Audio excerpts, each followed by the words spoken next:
শীতের সকাল, সালোয়ার কামিজ পরে রাস্তার মধ্যে একটি মেয়েকে দৌড়ে আসতে দেখা যায়। মেয়েটিকে দেখে মনে হচ্ছিল সে ভয় পেয়ে এভাবে দৌড়াচ্ছে। রাস্তার অনেক ছেলে তাকে দেখে নিজের বাইক আস্তে করে দেয় এবং তারা তাকেই দেখতে থাকে। মেয়েটির নাম অন্তরা। পোশাক আশাক সাধারণ হলেও দেখতে একেবারে পরীর মতো। দুধের মতো গায়ের রং, সোনালি চুল, নীল চোখ, একেবারে অপূর্ব সুন্দরী। তাই কেউ তার দিক থেকে নজর ফেরাতে পারছিল না।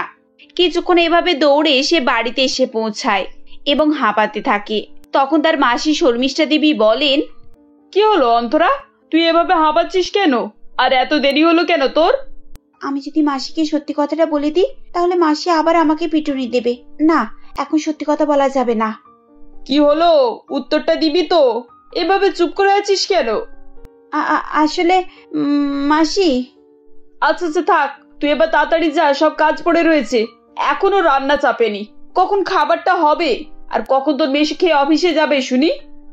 অন্তরা তার মাসি শর্মিষ্ঠা দেবী এবং মেসোমশাই মৃণাল বাবুর সঙ্গে একটি ছোট্ট পাহাড়ি শহরে বাস করত। তার বাবা একজন বড় বিজনেসম্যান ছিল, কিন্তু তার সত্ত্বেও তাদের চিকিৎসা ভালোভাবে হয় না। অন্তরা যখন অনেক ছোট, তার বাবা মা দুজনেই অসুখে মারা যায়। তারপর থেকে সে তার মাসি এবং মেসোর কাছেই তাদের বাড়িতে বসবাস করে। মাসি এবং মেসোর কোনো সন্তান না থাকার কারণে তারা অন্তরাকে নিজেদের কাছেই রেখে দেয়, কিন্তু বাবা মার ভালোবাসা কখনোই সে পায়নি। যদিও তার মেসো তার প্রতি অনেকটাই সহানুভূতিশীল ছিল, কিন্তু মাসি তাকে দিয়ে বাড়ির সমস্ত কাজ করাতো। অন্তরা বাড়ির সমস্ত কাজ করতে করতে মনে মনে বলে, কাল থেকে প্রজেক্ট দেওয়া শুরু হয়ে যাবে, আমি কখন সবকিছু শেষ করব? এবছর মিড টার্মে আমার রেজাল্ট রেহানের থেকেও খারাপ হয়েছে। এবারে ও টপ করেছিল, কিন্তু ফাইনালে আর এরকম করতে দেওয়া যাবে না, আমাকে ভালো করে পড়তেই হবে। অন্তরা সারাদিন বাড়ির কাজ করত এবং রাত জেগে পড়াশোনা করত। পরের দিন অন্তরা কলেজে যায়। সালোয়ার কামিজ পরা সাদাসিধে মেয়েটিকে কলেজের বেশিরভাগ ছেলেই পছন্দ করত, কিন্তু অন্তরা পড়াশোনা ছাড়া আর কিছুই বুঝতো না।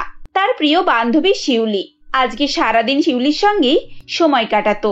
ক্যান্টিনে বসে শিউলি অন্তরাকে বলে, অন্তরা, কলেজের বেশিরভাগ ছেলে তোকে প্রপোজ করেছে, কিন্তু তুই কারোর প্রপোজাল অ্যাকসেপ্ট করিসনি। এটা কিন্তু ঠিক না। আরে আমাদের মতো ছেলে মেয়েরা কলেজে একটু প্রেম করবে না তো কি করবে? আর তোর কাছে তো এখন অনেকগুলো অপশন রয়েছে, তুই যাকে হোক নিজের রূপের জালে ফাঁসাতে পারিস। আর ছেলেরা তো এমনিতেই তোর জালে ফেসে আছে। দেখ শিউলি, আমার এসব একদম ভালো লাগে না। আমি এখানে পড়াশোনা করতে এসেছি। আমার স্বপ্ন একজন ভালো ডাক্তার হওয়ার। মেডিকেল লাইনের পড়াশোনা এমনিতেই অনেক কঠিন। এত পয়সা খরচ করে আমি পড়াশোনা করছি, আমি এই সুযোগটাকে হাতছাড়া করতে চাই না। আমি জানি আঙ্কেল আন্টি বিনা চিকিৎসায় মারা গেছে বলে তুই সারা জীবন এই আফসোস করিস, আর সেজন্যই তুই ভালো ডাক্তার হতে চাস। কিন্তু একটা কথা ভাবতো, তুই যদি একটা ছেলের সাথে বন্ধুত্ব করিস তাহলে ওরা তো তোকে হেল্প করতে পারে নাকি? শোন, কোনো ছেলের হেল্প আমার লাগবে না। আমাদের কলেজের টিচাররা যথেষ্ট এফিসিয়েন্ট, আর আমি নিজেই নিজের হেল্প করতে পারি। চল, অনেক বকবক করেছিস, এবার ক্লাসে যাই। এই মেয়েটার যে কি হবে না, সত্যি সুযোগগুলো এভাবে হাতছাড়া করছিস কিন্তু তুই। আরে ওসব সুযোগ আমার লাগবে না, চল এবার। শিউলি এবং অন্তরা ক্লাসের দিকে এগোচ্ছিল। এমন সময় শিশির নামে একটি ছেলে সেখানে আসে আর বলে, হ্যালো অন্তরা, ওয়েট ওয়েট, তোমার সঙ্গে একটু কথা আছে। হ্যাঁ বলো, কি বলবে? আমার কাছে বেশি সময় নেই। অন্তরা, তুমি কি প্রভাস স্যারের নোটটা আমায় দেবে? আসলে আমার জ্বর হয়েছিল তো, তাই জন্য আমি কয়েকদিন আসতে পারিনি। আচ্ছা ঠিক আছে, কলেজ শেষ হয়ে গেলে জেরক্স সেন্টারে পৌঁছে যাবে, তুমি ওখান থেকে নিয়ে নিও। তুমি আমাকে কয়েকটা প্রজেক্ট বোঝাতে একটু হেল্প করবে? তুমি তো জানো আমি তো তোমার মতো বুদ্ধিমান না, আমার তো ক্লাসগুলো মিস হয়ে গেছে, আমি কিছুই বুঝতেও পারছি না। এবার শিশিরের কথায় অন্তরা একটু রেগে যায় এবং বলে, সেগুলো ক্লাস কামাই করার আগে ভাবা উচিত ছিল। আর আমার তো মনে হয় না তোমার শরীর অসুস্থ ছিল বলে, দেখে তো বেশ ফিটফাট বলেই মনে হচ্ছে। যাই হোক, নোট আমি তোমাকে দিয়ে দেব। প্রজেক্ট বুঝতে হলে তুমি স্যার বা ম্যামের কাছে যাও, আমার কাছে এত সময় নেই। এই বলে অন্তরা সেখান থেকে চলে আসে। শিশির একা দাঁড়িয়ে থেকে যায়। কিছুক্ষণ পর তার বন্ধু এসে তাকে বলে, কি ব্যাপার শিশির, তুই তো বলেছিলিস তুই আজ অন্তরার সাথে বন্ধুত্ব করেই ছাড়বি। দেখ অন্তরা আমার এমনিতেই বন্ধু, নতুন করে বন্ধু করার আবার কি আছে? আসলে ও পড়াশোনা করতে একটু ব্যস্ত থাকে তো, তাই জন্য আমাকে সময় দিতে পারে না। আমি ওসব কিছু মাইন্ড করি না। চল ক্যান্টিনে গিয়ে একটু কফি খেয়ে আসি। শহরের সব থেকে ধনী ব্যবসায়ী অনিমেষ চ্যাটার্জির ছেলে দেব কোটিপতি বাপের একমাত্র ছেলে। সারাদিন বন্ধু বান্ধবদের নিয়ে আড্ডা এবং হট্টগোল এসব করেই তার দিন কাটতো। একদিকে তার সম্পত্তি এবং প্রতিপত্তির অভাব ছিল না, অন্যদিকে দেখতে শুনতেও সে খুবই সুন্দর ছিল। এই দুই মিলিয়ে তার মধ্যে অহংকার প্রচুর ছিল। দুদিন ছাড়া সে বন্ধুদের সাথে বেড়াতে বেরিয়ে পড়তো এবং সপ্তাহ মাস কাটিয়ে বাড়ি ফিরতো। বাড়ির সবাই একটু রাগারাগি করলেও তাকে কেউ সেরকম চাপ দিত না, এজন্য সেও দিনকে দিন বিগড়ে যায়। এমনই একদিন দেবের বন্ধু পঙ্কজ তাকে বলে, দেব শুনেছিস, এখান থেকে 30 কিলোমিটার দূরে একটা বড় পাহাড়ি শহর আছে, তার আশেপাশে কতগুলো ভিউ পয়েন্ট আছে, রাত্রে বেশ জমিয়ে পার্টি হবে, চল সবাই মিলে কয়েকদিন ওখান থেকে বেরিয়ে আসি। আরে আই হ্যাভ নো প্রবলেম, একদিন প্ল্যান করে সবাই বেরিয়ে পড়বো, রকি আর বিকিকেও বলে নেব, কি বলিস? যেমন কথা তেমন প্ল্যান। দেব এবং তার 3 বন্ধু খাবার দাবার বিয়ার এসব কিছু নিয়ে গাড়িতে করে বেরিয়ে পড়ে। এদিকে অন্তরা সকাল সকাল বই খাতা নিয়ে পড়তে বসেছিল। ঠিক তখনই তার মাসি তার কাছে আসে আর বলে, অন্তরা এখন এসব রাখ, তোর মেসোর ফোন এসেছিল, আজ বিকালে বাড়িতে অনেক গেস্ট আসবে, চট করে একবার বাজার থেকে কিছু স্ন্যাক্স আর টাটকা কিছু মাছ কিনে আনতো। সন্ধ্যাবেলা খাবার দাবারটা তৈরি করতে হবে, এখন না গেলে ভালো মাছ পাবি না। মাসির কথা শুনে অন্তরা মনে মনে ভাবে, এ বাবা, এমনিতেই তো এত দেরি হয়ে গেছে, এখন বাজারে গেলে কলেজে ঠিক সময় পৌঁছাতেই পারবো না। মাসি, তারা যদি থাকে তাহলে আমি স্কুটিটা নিয়ে যাই। ঠিক আছে নিয়ে যা, কিন্তু সাবধানে, আগের বারের মতো অ্যাক্সিডেন্ট করে ফিরে আসিস না যেন। এমনিতেই তোর জন্য স্কুটির পিছনে অনেক টাকা খরচ হয়ে গেছে। না না, আমি ভালোভাবেই ফিরে আসবো। এরপর অন্তরা স্কুটি নিয়ে বেরিয়ে পড়ে, কিন্তু কিছু দূর যেতে না যেতেই তার স্কুটি বন্ধ হয়ে যায়। এরপর সে স্কুটি ঠেলে ঠেলে একটি গ্যারেজের কাছে নিয়ে যায় এবং গ্যারেজ মালিককে বলে, দাদা, স্কুটিটা খারাপ হয়ে গেছে, একটু চেক করে দেখুন তো, আর একটু তাড়াতাড়ি করবেন প্লিজ, আমার একটু তাড়া আছে। বলুন। আরে এখানে তো একটু প্রবলেম আছে, আপনি 2 মিনিট বসুন, আমি গোডাউন থেকে এক্ষুনি যন্ত্রপাতি নিয়ে আসছি। এই বলে গ্যারেজ মালিক গোডাউনে চলে যায়। ঠিক তখনই দেবের গাড়ি সেখানে এসে দাঁড়ায়। গাড়িতে বসে থাকা দেব বলে, বেরোনোর আগে তোর গাড়িটা ভালো করে চেক করলি না? এইভাবে মাঝ রাস্তায় থেমে গাড়িটা খারাপ করে গেল। এই লোকাল গ্যারেজে আমার দামি ব্র্যান্ডেড কার, তা ঠিকভাবে সরাতে পারবে তো? এরপর তারা গ্যারেজের কাছে অন্তরাকে বসে থাকতে দেখে। দেব এগিয়ে এসে তাকে বলে, এই যে আপনাকে বলছি, আপনি একটু আমার গাড়িটা দেখে সরিয়ে দেবেন। আপনারা একটু ওয়েট করুন, আমি তো। What are you doing meaning? আপনি কি বলতে চাইছেন? আপনি তো এমনিতে বসেই আছেন। আমি বসে আছি তাতে আপনার কি? আমি কি আপনার জায়গায় বসে আছি নাকি? আরে বাবা, সাধারণ একটা গ্যারেজ চালাচ্ছেন, তার উপরে আমার অ্যাটিটিউডও দেখাচ্ছেন, মনে হচ্ছে যেন প্রধানমন্ত্রীর মেয়ে। দেখুন, আপনি কিন্তু আপনার লিমিট ক্রস করে যাচ্ছেন, ভদ্রভাবে কথা বলুন। আরে আরে, আমাকে ভদ্রতা শেখাতে আসবেন না, এইসব ভদ্রতা নিজের পকেটে রাখুন। আমি চাইলে না এরকম 10টা গ্যারেজ এখানে বানিয়ে দিতে পারি। শুনুন, তাহলে সেই গ্যারেজগুলোকে না সঙ্গে করে নিয়ে ঘুরে বেড়ান, এখানে কি করতে এসেছেন? এভাবেই অন্তরা এবং দেবের মধ্যে একটা ছোটখাটো যুদ্ধ হয়ে যায়। এমন সময় গ্যারেজের মালিক সেখানে আসে আর বলে, আরে দাদা, আপনারা ভুল বুঝছেন, উনি হলেন কাস্টমার। এই নিন ম্যাডাম, আপনার স্কুটি ঠিক হয়ে গেছে, এবার আপনি এটাকে চালিয়ে দেখতে পারেন। স্কুটি নিয়ে অন্তরা বিরক্ত মুখে উঠে সেখান থেকে চলে আসে। সে ঘুরে ঘুরে দেবকে রাগি চোখে দেখছিল। এমন সময় পঙ্কজ বলে, আরে বাপরে বাপ, মেয়েটা কি ভাবলো দেখলি? তুই শুধু শুধু কথাগুলো শোনাতে গেলি, ও তো তোকেই ঘুরে ঘুরে দেখছিল, আমাদের তো ঘুরে তাকাচ্ছিলই না। দেখছিল তো কি, কেউ ভয় পায় নাকি? যাই বলিস বন্ধু, মেয়েটা কিন্তু দেখতে দারুণ আছে, একেবারে ফাটাফাটি। বডি না হাতি, পুরো একদম সালোয়ার কামিজ পরা কাকিমা, এমন অ্যাটিটিউড দেখেছে যেন কোথায়কারের কে। দূর। এটাই ছিল দেব এবং অন্তরার প্রথম সাক্ষাৎ। বাড়ি ফিরে এসে অন্তরার আর কলেজে যাওয়া হয় না। সারাদিন গেস্টদের জন্য রান্না বান্না করে। সন্ধ্যাবেলা মৃণাল বাবুর বন্ধুরা সেখানে আসে। মৃণাল বাবুর বন্ধু শর্মিষ্ঠা দেবী তাদের সঙ্গে আড্ডা, গল্পগুজব ইত্যাদি করেন। অন্তরা কিছুক্ষণ পর সবার জন্য খাবার তৈরি করে নিয়ে আসে। খাবার খেতে খেতে মৃণাল বাবুর অজিত নামক এক বন্ধু বারবার অন্তরাকে দেখছিল। অন্তরা বিষয়টি লক্ষ্য করে এবং তার এই বাবার বয়সী লোকের অদ্ভুত চাউনি একেবারেই পছন্দ হয় না। কিছুক্ষণ পর অজিত বাবু মৃণাল বাবুকে অন্তরার ব্যাপারে জিজ্ঞাসা করে। তখন মৃণাল বাবু বলেন, কে অন্তরা? ও তো আমাদেরই মেয়ে, আই মিন আমার ওয়াইফ, তার বোনের মেয়ে। ছোটবেলায় ওর বাবা মা মারা গিয়েছে, কোন থেকে আমাদের কাছেই মানুষ, খুব ব্রিলিয়ান্ট মেয়ে। অজিতবাবু বাড়ি ফেরার সময় মৃণাল বাবুকে আড়ালে ডেকে অন্তরাকে বিয়ে করার প্রস্তাব দেন, যেটা শুনে মৃণাল বাবু প্রচন্ড রেগে যান এবং অজিতবাবুকে অপমান করে সেখান থেকে চলে যেতে বলেন। বন্ধুরা, এরপর কি হবে, অন্তরার ভাগ্যে কি লেখা আছে জানতে হলে আমাদের গল্পের পরবর্তী অংশ অবশ্যই দেখুন। ইচ্ছাপুরে মণিমালা তার স্বামী দীপেনের সঙ্গে বাস করত। কয়েক মাস আগেই মণিমালার সঙ্গে দীপেনের বিয়ে হয়েছিল, আর দেখাশোনা করে তাদের বিয়ে হওয়ায় তারা একে অপরকে খুব কমই বুঝতো। এদিকে দীপেন খুবই রসিক ও মিশুকে প্রকৃতির ছেলে ছিল, যার ফলে সে সবসময়ই মণিমালাকে খুশিতে রাখার চেষ্টা করত। তাই সময় অসময়ে তাকে বিভিন্ন নামি দামি উপহার দিয়ে অবাক করে দিত। এমনই একদিন দীপেন অফিস থেকে এসেছিল, তখন ওহ সুইট হার্ট, তুমি কোথায়? আমি সেই থেকে এসে বাড়িতে তোমাকেই শুধু খুঁজে বেড়াচ্ছি। হ্যাঁ, সে আমি জানি, কিন্তু অকারণে তোমার খোঁজার অভ্যাস আছে এটা আমি জানতাম না। আর যেখানে তুমি তো জানোই যে এই সময় মেয়েরা বাড়ির কাজেই ব্যস্ত থাকে। আরে ছাড়ো তো সব কাজ কাম, এখন আমি তোমার জন্য কি নিয়ে এসেছি দেখ। এই যে সোনার হার, যেটা তুমি অনলাইন ওয়েবসাইটে পছন্দ করেছিলে, তা তুমি এখন সারপ্রাইজড হলে তো? হ্যাঁ, সে তো হলাম, কিন্তু এখন এত দামি হার নিয়ে আসার কি দরকার ছিল, যেখানে আমি তো এমনিই বলেছিলাম ভালো লাগছে ওটা।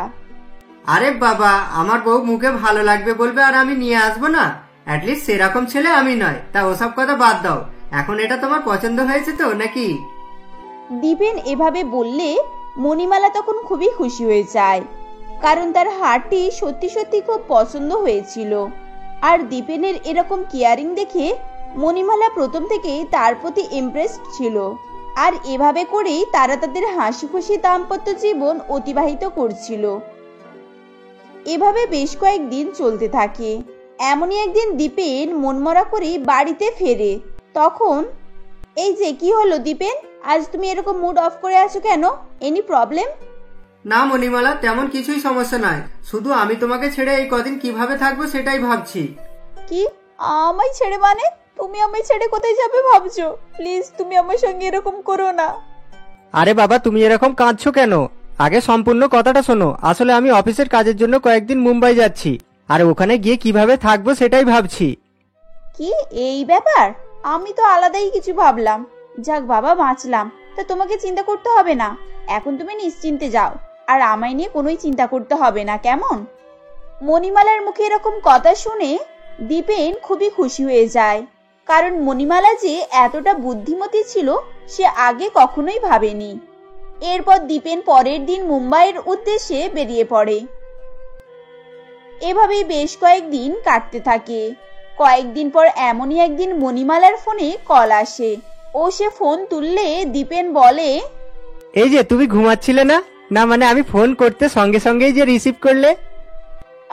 আসলে তুমি ঠিকই বলেছো দীপেন, আমি এখন তোমার কথাই শুয়ে শুয়ে ভাবছিলাম, আর তুমি বিশ্বাস করো খুব মনেও পড়ছিল।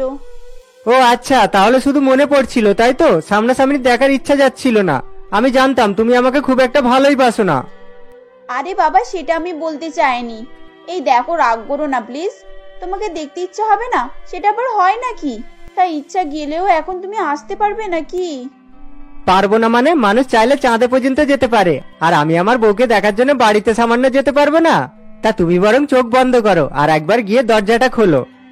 এ তো আচ্ছাই মুশকিল। এখন আমি চোখ বন্ধ করলে দরজা খুলবো কিভাবে? আচ্ছা ওয়েট, তোমার জন্য সেটাও করতে আমি রাজি আছি।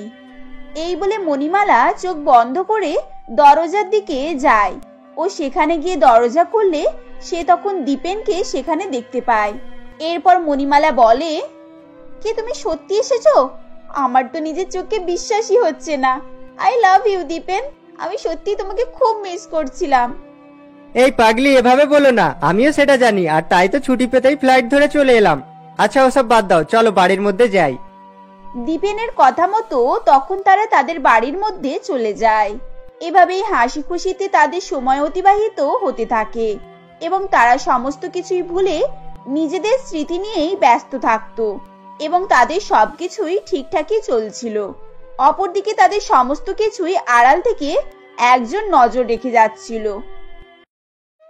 এভাবেই বেশ কিছুদিন চলতে থাকে। এমনই একদিন দীপেন কাজের সূত্রে বিদেশে যাওয়ার কথা বলে, যেটা শুনে মণিমালা বলে, সে কি বলছো দীপেন? তাই বলে তুমি 1 মাসের জন্য আমায় ছেড়ে যাবে? আসলে মণিমালা, আমার ওখানে অস্ট্রেলিয়াতে যাওয়া খুবই জরুরি। আমাদের কোম্পানি ওখানে একটা ব্রাঞ্চ খুলেছে, এখন আমি গেলে আমার প্রমোশনও হবে। তা তুমি একটু স্যাক্রিফাইস করো প্লিজ। হ্যাঁ করব, কিন্তু একটা শর্তে। ওখানে গিয়ে আমায় ভুলে গেলে হবে না। সময় পেলেই আমায় কল করতে হবে, আর আমি রাতে তোমার গলার আওয়াজ শুনে তবেই ঘুমাবো। আরে পাগল, এটা আবার বলার কথা নাকি? এটা তো আমি এমনিতেই করতাম। তা তুমি এখন আমায় অনুমতি দাও, তাহলে তো আমি খুশি খুশি এখান থেকে যেতে পারবো। দীপেনের কথা শুনে মণিমালা তখন তাকে এয়ারপোর্টে রেখে আসে। এরপর বাড়ি ফিরে সে তার কাজে ব্যস্ত হয়ে পড়ে এবং দীপেন অস্ট্রেলিয়ায় পৌঁছে মণিমালাকে ফোন করে দেয়। এরপর সে নিয়মিত মণিমালাকে ফোন করে কথাবার্তা বলতে থাকে। এভাবেই বেশ কয়েকদিন চলতে থাকে। এমনই একদিন মণিমালা ঘুমাচ্ছিল, ঠিক তখনই তার ফোনে রিং বেজে ওঠে। এরপর সে ফোন তুললে দীপেন বলে, এই যে ডার্লিং, তুমি ঘুমিয়ে পড়েছো? আর আমায় যে বললে তুমি আমার গলার আওয়াজ শুনে তবেই ঘুমাবে। আসলে দীপেন, আমার কখন চোখ লেগে গিয়েছিল না, আমি নিজেও বুঝতে পারিনি। তা বলো, তোমার কখন ডিনার হলো? হ্যাঁ বলতাম, কিন্তু এখন আমার মণিমালা ঘুমাচ্ছে, তাই ওকে ডিস্টার্ব করা ঠিক হবে না। তা আমি বরং কাল সকালে ফোন করব। Okay bye, good night. এই বলে দীপেন তখন ফোন রেখে দেয়। এদিকে মণিমালার এতটাই ঘুম পেয়েছিল যে সে তার চোখও খুলতে পারছিল না। ঠিক তখনই তার ফোনে আবারও কল আসে। এরপর মণিমালা ফোন তুলে বলে, কি হলো দীপেন? এই তো তুমি ফোন রেখে দিলে, তাহলে আবারও ফোন করলে যে? তোমার কি আমার কথা খুব মনে পড়ছে নাকি? হ্যাঁ অবশ্যই, তোমাকে মনে পড়বে না সেটা আবার হয় নাকি? যেখানে আমি তোমার পুরানো ভালোবাসা, এখন তুমি আমায় ভুলে গেলেও আমি কিভাবে ভুলবো?